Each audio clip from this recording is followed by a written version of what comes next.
ouverture du 7e sceau.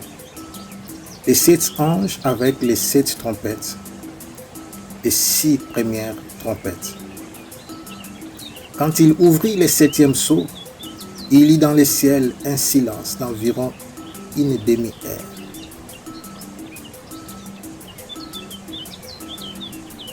Et je vis les 7 anges qui se tiennent devant Dieu, et 7 trompettes leur furent données. Et un autre ange vint, et il s'éteint sur l'autel, ayant un encensoir d'or. On lui donna beaucoup de parfums, afin qu'il les offrit avec les prières de tous les saints, sur l'autel d'or qui est devant le trône. La fumée des parfums monta avec les prières des saints de la main de l'ange devant Dieu.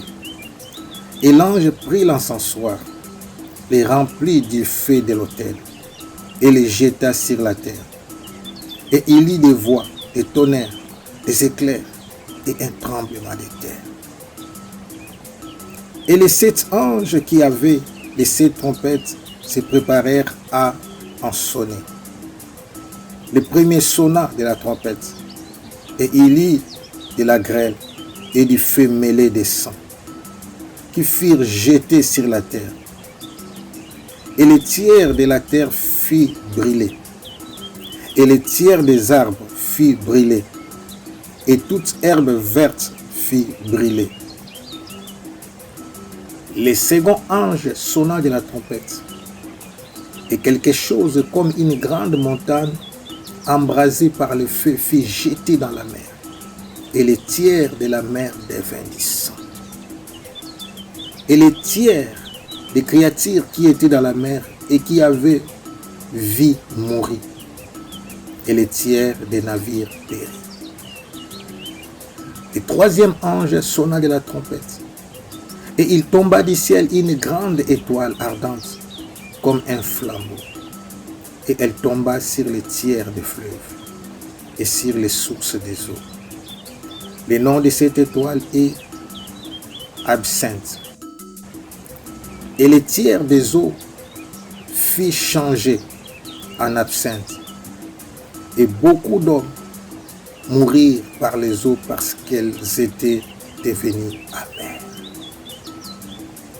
Le quatrième ange sonna de la trompette, et le tiers du soleil fut frappé, et le tiers de la lune, et le tiers des étoiles, afin que le tiers en fût obscurci, et que le jour perdit un tiers de sa clarté, et la nuit de même. J'ai regardé et j'entendis un aigle qui volait au milieu du ciel, disant d'une voix forte: Malheur, malheur, malheur aux habitants de la terre, à cause des autres sons de la trompette des 3 anges qui vont sonner. Le 5e ange sonna de la trompette, et je vis une étoile qui était tombée du ciel sur la terre. La clé du puits de l'abîme lui fut donnée, et elle ouvrit le puits de l'abîme, et il monta du puits de l'abîme comme une fumée d'une grande fournaise. Et le soleil et l'air fut obscurcis par la fumée du puits. De la fumée sortirent des sauterelles qui se répandirent sur la terre. Et il leur fit donner un pouvoir comme le pouvoir qu'ont les scorpions de la terre.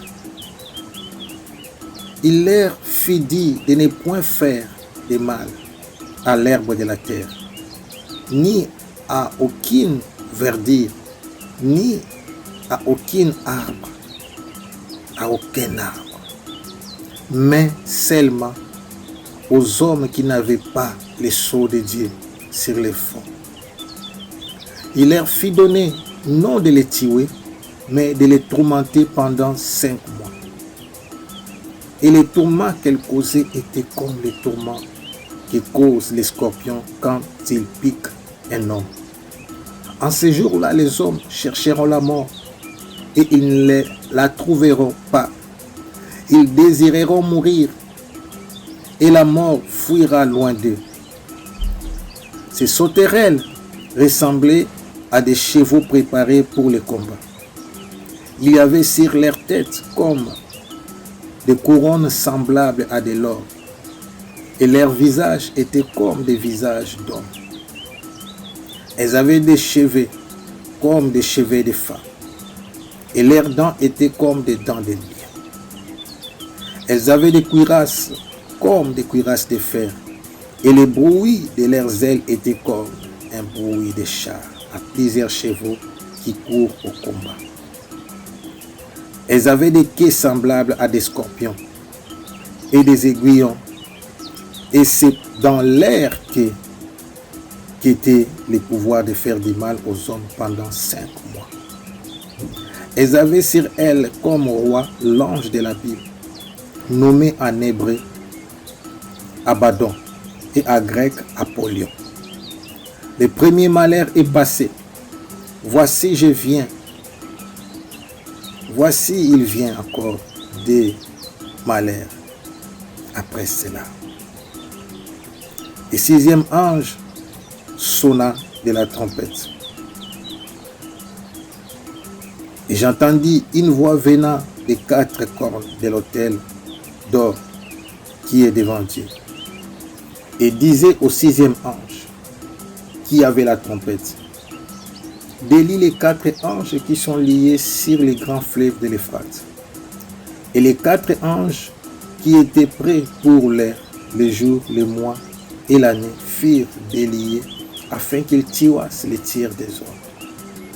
Le nombre des cavaliers de l'armée était de 2 myriades de myriades.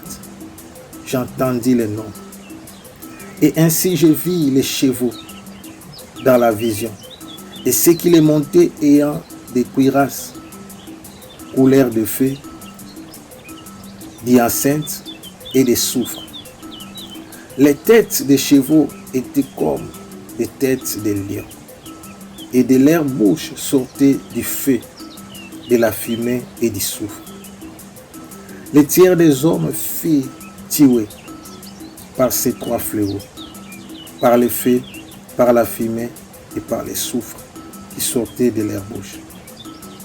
Car le pouvoir des chevaux était dans leur bouche et dans leur queue. Leur queue était semblable à des serpents ayant des têtes, et c'est par elles qu'ils faisaient du mal. Les autres hommes qui ne furent pas tués par ces fléaux ne se repentirent pas des œuvres de leurs mains, de manière à ne point adorer les démons et les idoles d'or, d'argent, d'airain, de pierre et de bois, qui ne peuvent ni voir, ni entendre, ni marcher.